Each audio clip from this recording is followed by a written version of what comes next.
সবাইকে অনেক শুভেচ্ছা আর ভালোবাসা জানিয়ে আজকে তোমাদের জন্য নিয়ে আসলাম একটা ক্রিয়েটিভ গণেশ। কেমন করে করবে ভিডিওটা প্রথম থেকে শেষ পর্যন্ত দেখার জন্য অনুরোধ রইল। সাদা পেজ নেবে, পেজের মধ্যে প্রথমে লেমন ইয়েলো ভরাট করে দেবে। লেমন ইয়েলোটা দিয়ে সমান করে ভরাট করবে, কোনো জায়গায় যেন সাদা সাদা না থাকে। ইয়েলোটায় পুরোটা সমান করে একটু ডিপ করে ভরাট করবে। প্যাস্টেল কালার দিয়ে করবে, আমিও প্যাস্টেল দিয়ে করছি। একটু ডিপ করে করবে। ওপরে আমি আবার একটু ডিপ করার জন্য একটু ডিপ ইয়েলো সেটা এর ওপর দিয়ে করে দিলাম।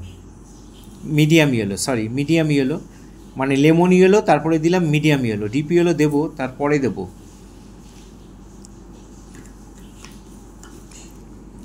এবার আমরা দিচ্ছি রেড কালার। তাহলে কি দিলাম? প্রথমে লেমন ইয়েলো, তারপরে মিডিয়াম ইয়েলো, তারপরে ডিপ ইয়েলো, এবার দিচ্ছি রেড কালার। রেড কালারটা দিয়েও সমান করে ভরাট করে দেবে। হলুদটা যতটা হয় চেষ্টা করবে যতটা ঢেকে দেওয়া যায়। রেড কালারটা দিয়ে আমরা সমান করে ভরাট করে দিলাম। থ্রোয়িংটা একইভাবে করবে এবং ভরাটটা সমান করে করবে। যত বেশি ভালো ভরাট হবে তত যে আঁকাটা তোমরা করবে সেই আঁকাটা তত বেশি প্রাণবন্ত হবে, তত বেশি ভালো হবে। এবার এর ওপরে দিলাম আমরা পুশিয়ান ব্লু। এবার দিচ্ছি আমরা পুশিয়ান ব্লু। পুশিয়ান ব্লুটাও সমান করে একইভাবে চাপিয়ে দেবো। একটু নরম রং নেবে, তাহলে করতে সুবিধা হবে। একটার ওপর একটা রং মানে এমনভাবে ভরাট করবে যেন নিচের রংটা উঠে না আসে। সুতরাং তোমার রংটা যদি শক্ত থাকে তাহলে নিচের কালারটা উঠে চলে আসবে। সেই জন্য একটু নরম দেখে রং নেবে। এবার আমরা পুশিয়ান ব্লুটা দিয়ে সমান করে ভরাট করে দিচ্ছি। যেখানে যেখানে ফাঁকা ফাঁকা রয়েছে, যেখানে যেখানে মনে হচ্ছে সেখানে আমরা সমান করে ভরাট করে দিলাম। এবার ব্ল্যাক কালার দিয়ে করব। লাস্টে আমরা দেব ব্ল্যাক।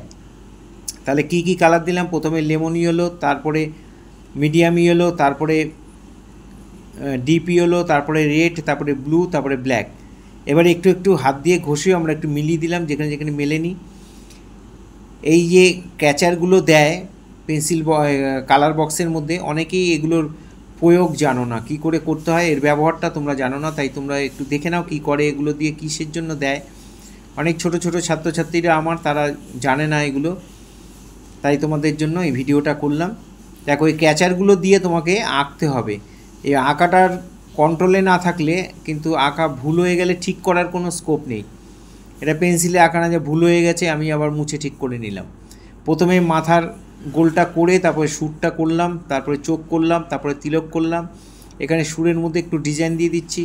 আমি ঠিক যেটার পরে যেটা করছি তোমরা ঠিক চেষ্টা করবে সেই জিনিসটার পরেই তারপরের অংশটা করতে, কারণ যদি একটু ভুল হয়ে যায় তাহলে কিন্তু আর ঠিক করা যাবে না। এখানে মাথায় পাগড়ি দেব। পাগড়ির এই পার্টগুলো ভাগগুলো করে নিলাম, করে নিয়ে তারপরে আমরা তার ভেতরের ডিজাইনগুলো, ভেতরের ভাগগুলো আমরা করে দিচ্ছি। যারা ফার্স্ট টাইম আমার ভিডিও দেখছেন তাদের কাছে বিশেষভাবে অনুরোধ যে আমার চ্যানেলটা সাবস্ক্রাইব করবেন, ভালো লাগলে লাইক কমেন্ট করবেন, আর বেল আইকনটা প্রেস করে রাখবেন, তাহলে ভিডিও পাঠানোর সাথে সাথে নোটিফিকেশান আপনাদের কাছে পৌঁছে যাবে। এখানে এই ক্র্যাচারের মধ্যে একটা মানে খসখসার দিক আছে অনেকগুলো, সেই জায়গাটা দিয়ে আমরা এগুলো করে দিচ্ছি। ক্যাচারের অনেক চারদিকে বিভিন্ন রকম ডিজাইন করা থাকে, ওগুলো বিভিন্ন কাজে বিভিন্ন রকমভাবে করতে হয়। এখানে আমরা একটু ডিজাইন করে দিলাম। ফেসবুকে যারা আমার ফার্স্ট টাইম ভিডিও দেখছেন তাদের কাছে অনুরোধ যে আমাকে অবশ্যই ফলো করবেন, ভালো লাগলে লাইক কমেন্ট করবেন। এ দেখো, গণেশের পাগড়িটা করা হয়ে গেল।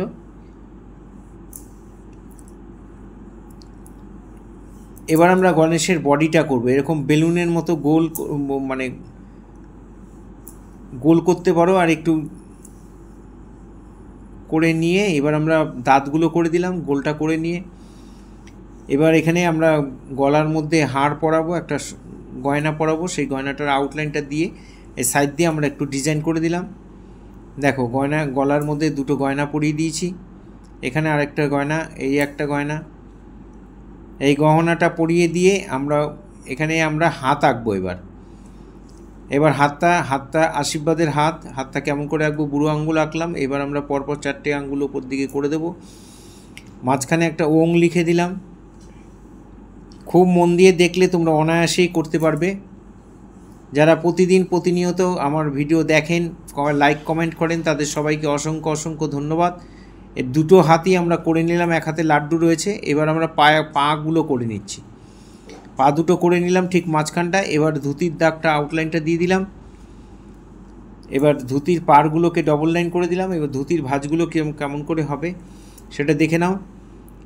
এই স্টাইলে ধুতির ভাঁজগুলোকে সমান করে দিয়ে দেবে, একই রকম করবে থ্রোয়িংটা। এখানে নখগুলোকে দেখিয়ে দিলাম, হাতের পাঞ্জার যে দাগগুলো সেগুলোকেও করে দিলাম। এখানেও ধুতির ভাঁজগুলো দেখিয়ে দিলাম।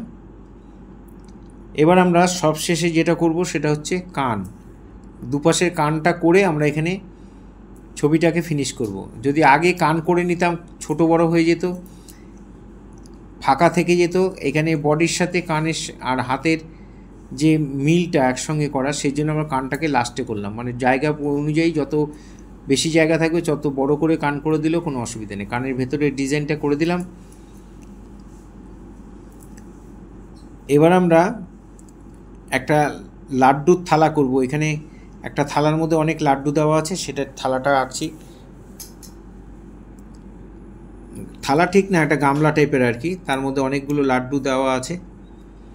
লাড্ডুগুলোকে বর্ডারটা কেমন করে করলাম দেখে নাও। এর ভেতরে একটু গামলাটার মধ্যে আমরা একটু ডিজাইন করে দিচ্ছি। এর নিচের অংশটাও এঁকে দিলাম, এর মাঝখান দিয়ে আমরা ডিজাইনগুলো করে দিচ্ছি।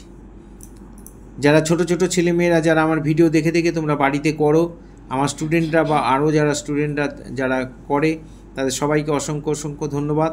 দেখো এখানে একটা ইঁদুর করছি, ইঁদুরটা কেমন করে করছি খুব মন দিয়ে দেখো, তাহলে তোমরা অনায়াসে করতে পারবে। এইভাবেই তোমরা আমার সাথে থাকবে, পাশে থাকবে। আপনারাও এইভাবে আমার সাথে থাকবেন, পাশে থাকবেন। আমার এই ভিডিও যদি আপনাদের ভালো লাগে অবশ্যই লাইক কমেন্ট করবেন, আর আপনাদের পরিচিত লোকের মধ্যে অবশ্যই শেয়ার করবেন। আমি চাই আরও বেশি সংখ্যক স্টুডেন্ট এগুলো দেখে দেখে করুক, এটাই আমার ইচ্ছা বা আকাঙ্ক্ষা। এখানে আমরা লাড্ডুর মধ্যে একটু ছোট ছোট করে একটু ডট ডট করে দিলাম। লাড্ডুর মধ্যে যে গোল গোল অংশগুলো থাকে সেইগুলো আমরা এখানে দেখিয়ে দেওয়ার চেষ্টা করলাম। এভাবেই আবার সবাইকে অসংখ্য অসংখ্য ধন্যবাদ জানিয়ে আজকে এখানেই শেষ করছি। সবাই এভাবে আমার সাথে থেকো, পাশে থেকো, ভালো থেকো সবাই।